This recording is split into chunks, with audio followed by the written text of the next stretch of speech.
lecture. So in today's lecture, we are going to start from the simple molecule. What a simple molecule is, it's just like a water. Water could be a simple molecule. General definition of a molecule is that it could be composed of two or three atoms bonded with each other. This is called a simple molecule.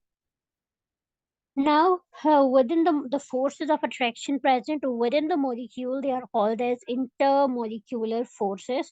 Just like if I look up to see that there are, okay, so basically, if we say that there is a water molecule, this is hydrogen, this will be the oxygen. So if we focus on this molecule, basically, so this will be termed as the forces present within these molecules between hydrogen and oxygen. This will be termed as intramolecular forces, which are present within the molecules. Another thing would be that if we consider another form of forces which are present between the molecules, just like if this is a water molecule and the atoms are attracting each other strongly and all that, this will be termed as the intermolecular forces.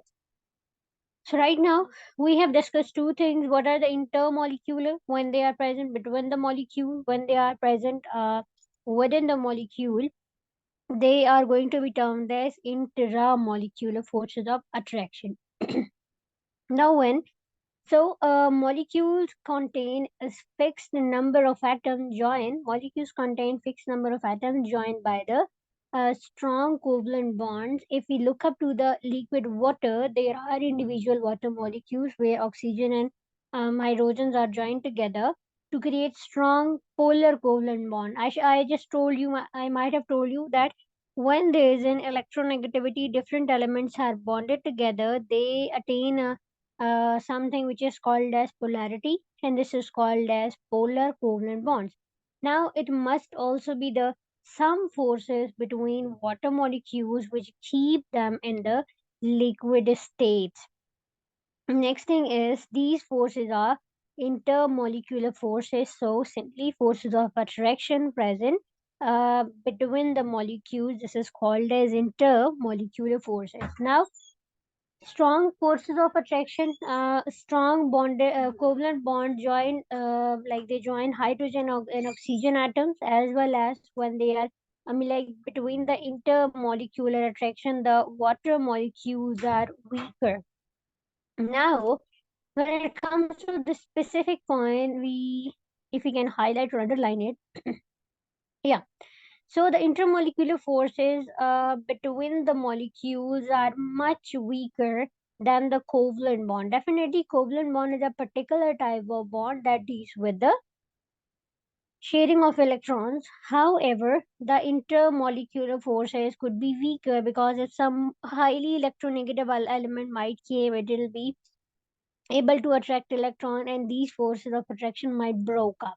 Just like if you boil water, it is if just like if you boil water, it is only weak intermolecular forces of attraction who are broken down. So simply weak intermolecular forces are broken down. However, the covalent bonds are not going to be broken up. However, that is going to, you might have seen like, okay, a water molecule boils up, but the entire, like the bonding between them, like hydrogen and oxygen, they are not going to broke up. So a part of them, the molecule or simply the water droplets who are going to got convertible into vapors, they are going to leave this the chain. However, we cannot say like, okay, the entire water has just evaporated up. So they are saying is that covalent bonds are strong. That is why covalent bonding is maintained.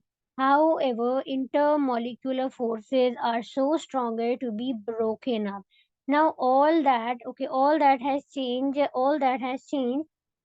in gaseous water is that there are no intermolecular forces that have been broken down. So that is why they are comparatively stable things. Now, when a molecule or when a substance consists of molecules with the intermolecular forces of attraction with them, they are called as simple molecular structures. However, example of these have Example of these have simple molecular structures such as water, such as carbon dioxide. They are going to maintain their bond. So we could say that okay, one molecule of water might have gone evaporated, but we cannot say like okay, one hydrogen have left the structure, one oxygen have just left the structure. So that is how we can look it up.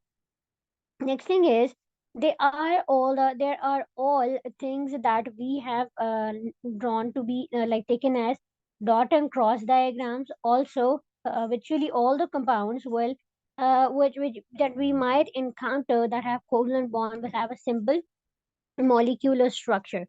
Okay, now substances with the simple molecular structure, they tends to be gases, could be liquid or solid as well. For that case, you can look up to the example of the hydrocarbon. So simply methane is a gas, but when you move from methane to onward, like as soon as the number of carbons are getting bigger and bigger, they are going to change their structure from being gaseous to being solid gradually. Now, the reason for this is that not much energy is required to break the weak intermolecular forces of attraction between molecules. So, this is the reason that we do not require much energy to break the weak intermolecular forces of attraction between the molecules, because they are going to change the structure, they are going to change the arrangement of element. That is why we don't have to put on that big amount of energy to break these forces of attraction between them. Okay, remember that no covalent bonds are broken, covalent bonds are really stronger.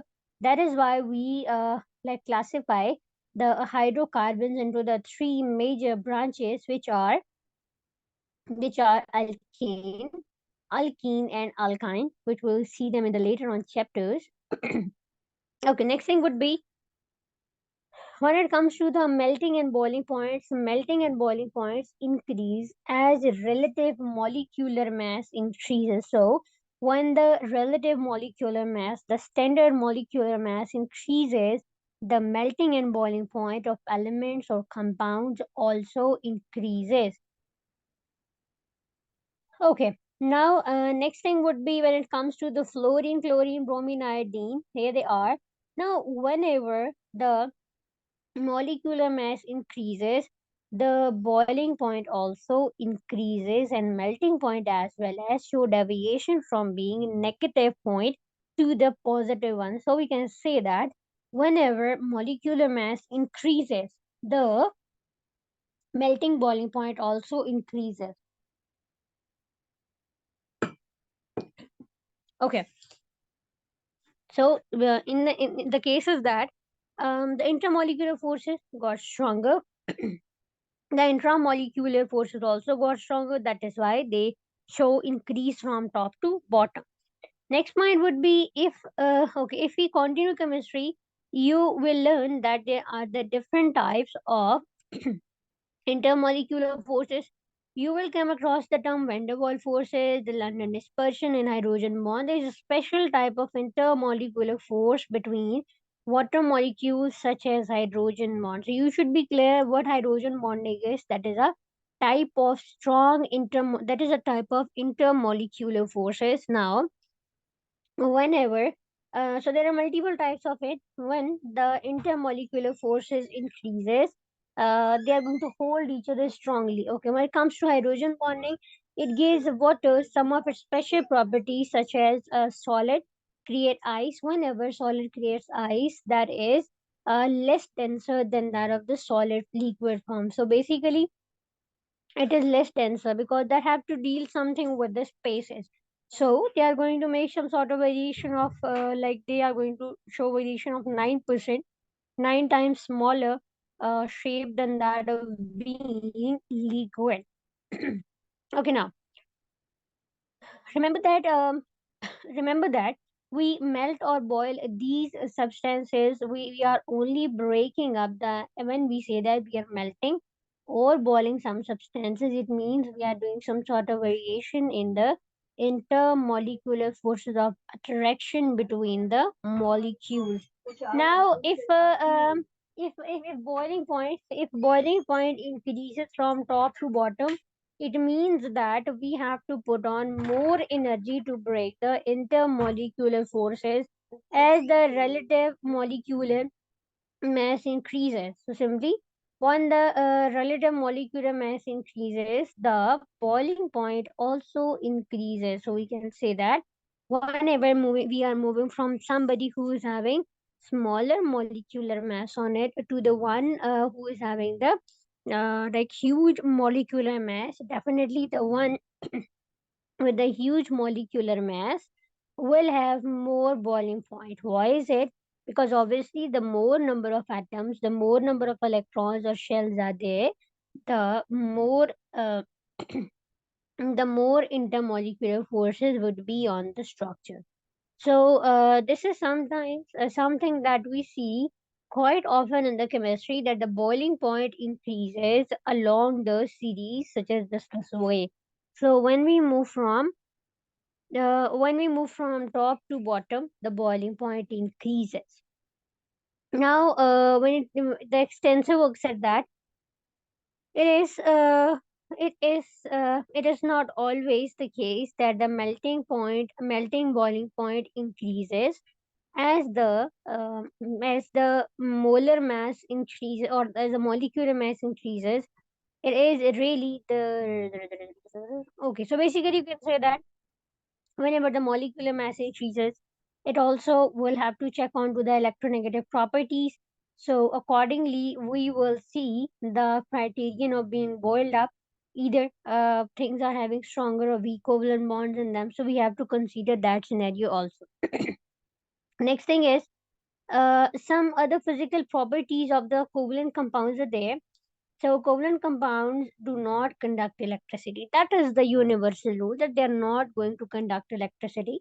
Now, why? Because they simply conduction of electricity is when the free movement of electron occur.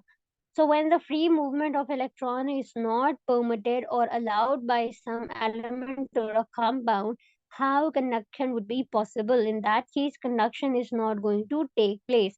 So we can say that the covalent molecular compounds do not conduct electricity. Why? Because they are not going to promote movement of electrons. Now, this is because the molecules do not have any chemical charge. First thing is that they don't have any chemical charge. They couldn't be. They are not ions. They are okay. So basically, they are not ions. They do not allow movement of electrons, and that is why simply electrons are tightly captured or held by atoms or covalent bonds. So they are not able to create okay, so they are not able to create molecule to create movement of electron from molecule to molecule. Now, how ions are going to make this conduction possible? Simply whenever there is something who is ion in nature, this is, let's say, one ion, this is going to be the second one, the third. Everybody is going to donate this electron. Now, simply right there, it just releases an electron. After releasing electron, it might attain positive charge because it is going to be uh, because it is the donor. So now everyone is going to give up the electron, and now we got excessive number of electrons. So when there is a huge number of electrons available, they are going to conduct electricity. When it comes to the covalent molecular compounds, the phenomena is not so in the case. They are going to hold their electron tightly. Their electrons are not going anywhere. They are residing within the shell or within the element. So that is why they are not movable. Next thing would be covalent molecular substances tends to be insoluble in water. They tends to be insoluble in water. There are exceptions to this. However, ethanol, that is why ethanol, okay, so some are exceptions in this case, such as ethanol or substances such as ammonia and water that react with water as they dissolve. So basically, ethanol and ammonia, they are okay. So simply, they might got soluble in water. Why are they soluble in water? Because the negative charge on oxygen is going to make things or the structure polar or having a charge on it. When it is polar in nature, it is going to react with the polar charges of water, and when they are interacting with the charges of these groups, they are going to got soluble in water due to the polarity. So when polarity is there, they are going to be soluble in water. So that it will be soluble in water. Next thing would be covalent molecular substances. They are soluble in organic solvents, and obviously, and just like non-polar dissolves polar, and non-polar dissolves non-polar. So that is how they are going to make these things soluble. But the first case was that they were non-polar. So however, the negative charge was present. So they were extremely polar covalent bond, so they were soluble in water because water is also a polar covalent molecule. So that is why they were soluble into each other. Next thing would be when it comes to this diamond. A diamond is a pure form of carbon, and each carbon has four electrons present in its outermost shell. Its mean carbon's valency is 4. One carbon's valency. What valency is? Valency is ability to create charges. So here it is. Now it can make 4 bonds. So basically there you can see this is going to be the central one, and it is creating 1, 2, 3 and 4. Yeah, it is creating 4 bonds. No free movement of electron is there.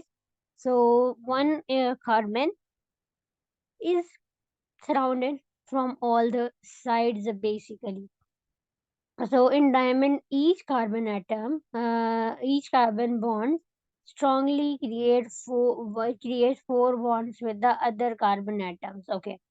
Next thing would be definitely it is surrounded from all the sides. When it is surrounded by all the sides, it is not going to promote any free movement of electrons. When no free movement of electron is there, they are going to okay, so in that case, diamond is not the conductor of electricity. Why? Because it is surrounded. It didn't have any free movement of electron onto it. So that is why it is non-conductor. However, you can say that this is a giant covalent structure. Why is it? Because it continues on and on into the three dimension. It is not a molecule. Why? Because the number of atom joins up in the real diamond are completely variable, and they depends upon the size of crystal, like what type of crystals are being created by this thing. So it depends upon that scenario. However, when we look up to this, okay, so when we look up to this thing, yeah, when we look up to simple diamond structure, right there, it gives a 3D structure. When it is giving a 3D structure, it means diamond is going to be surrounded. Diamonds, every carbon is surrounded by 4 carbon atoms. And now simply, others are when it comes to the diamond molecule, they are going to be dependent upon the size of the crystal. However, molecules always contain fixed number of carbon atoms joined together by the covalent bond.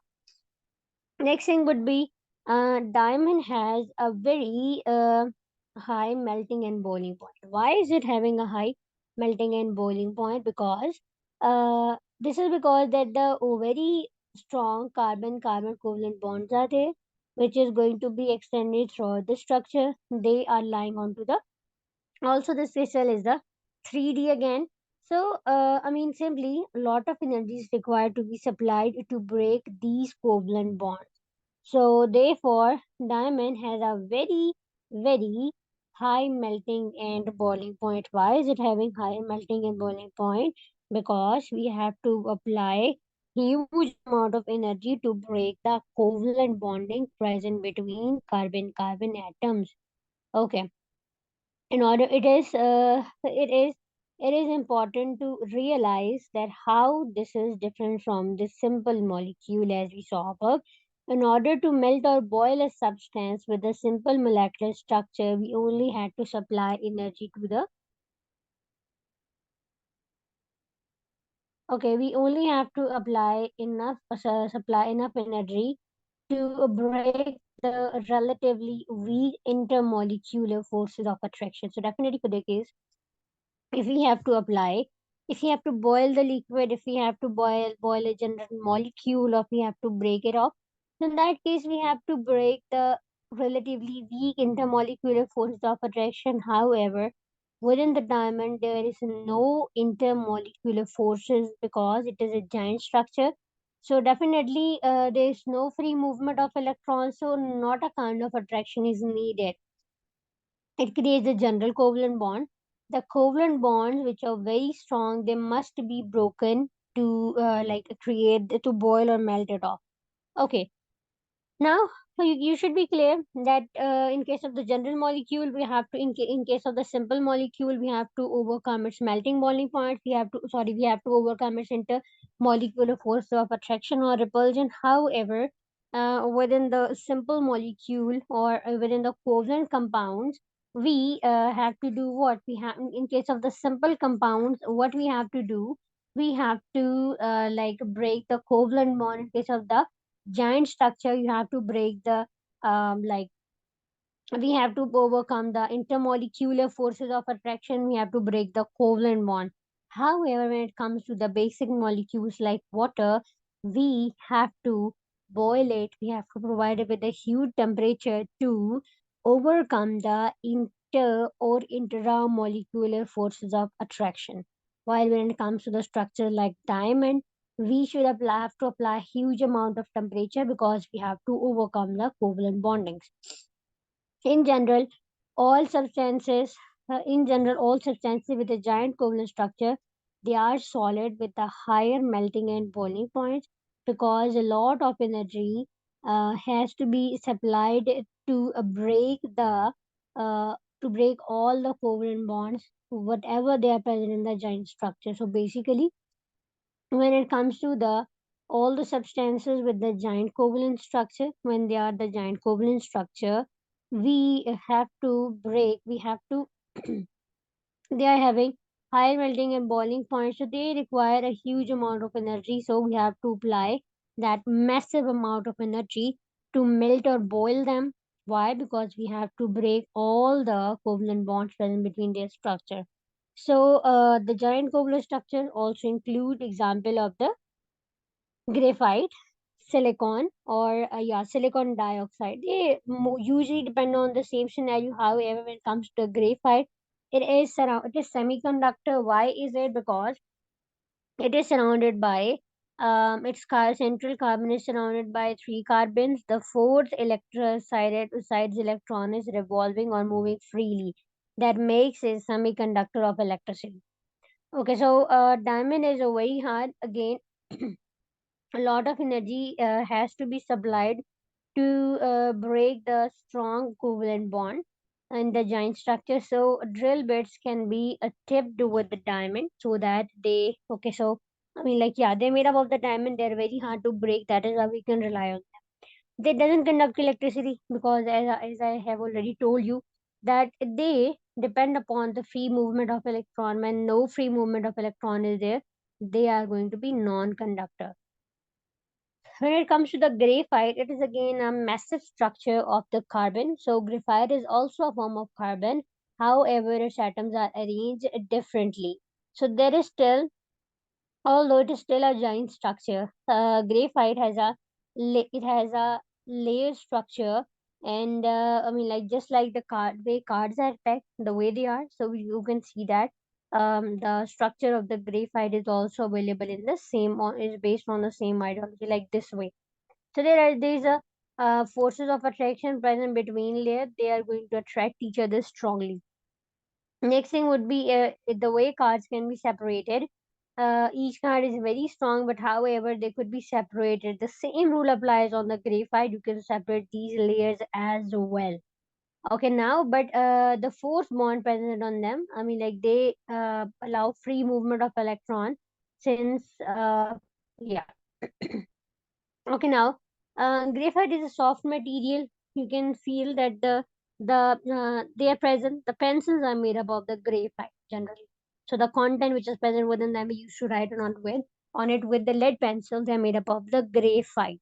Okay, graphite is a soft material, although the forces holding the atoms together, each layer are very strong.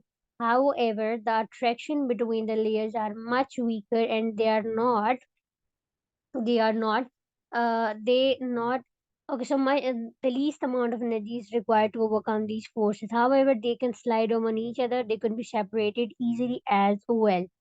Next property is that they are mixable with the clay, so that we can that so it is mixable with the clay. It makes it harder, so definitely it is mixed with the clay to make it harder so that we can write on by using this graphite. Now when you write, when you write with a pencil, you are leaving the trail of the graphite layer behind onto the paper. Okay, pure graphite is so slippery that it is used as a dry lubricant. For example, powdered graphite is used to lubricate locks for the specific purpose so that it could be working properly. Okay, graphite is having a higher melting and boiling point. Why? To boil them, we don't have to use just to. Okay, so first thing which should be we have to boil them so the layers could be separated from each other. And so earlier we have to simply break the covalent bonds. Now we have to do two activities. We have to break the covalent bonds as well as we have to separate the layers of graphite from each other. Okay, this needs a very large amount of energy because covalent bonds are so strong to be broken up. Okay, they conduct electricity, however, they are termed as semiconductor of electricity because they are having free movement of electrons. You should be clear that the delocalized electrons are those electrons which promote free movement of electrons. When electrons move freely, they are called as delocalized electrons. So due to this free movement of electrons, they conduct electricity. Okay, next one is going to be diamond and graphite. They are the two allotropes of carbon.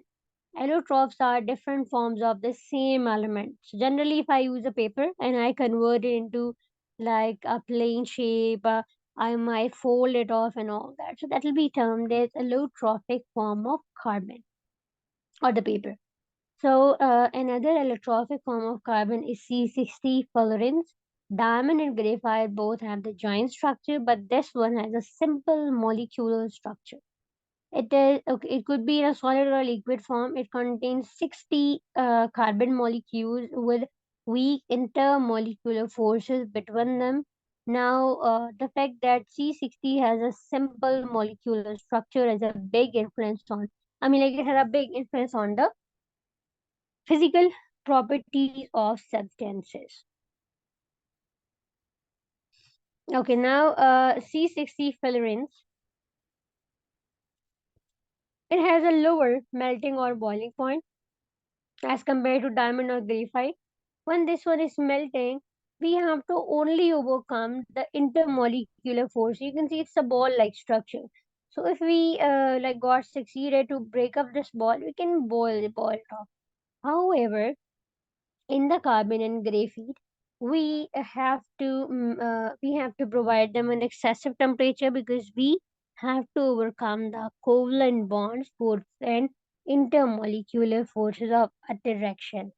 So there are different pulses, and the molecules contain a different number of carbons. It is not mandatory to have 60 number of carbons attached to each other. So there are different number of carbon atoms attached to each other, and yeah, that's it so far.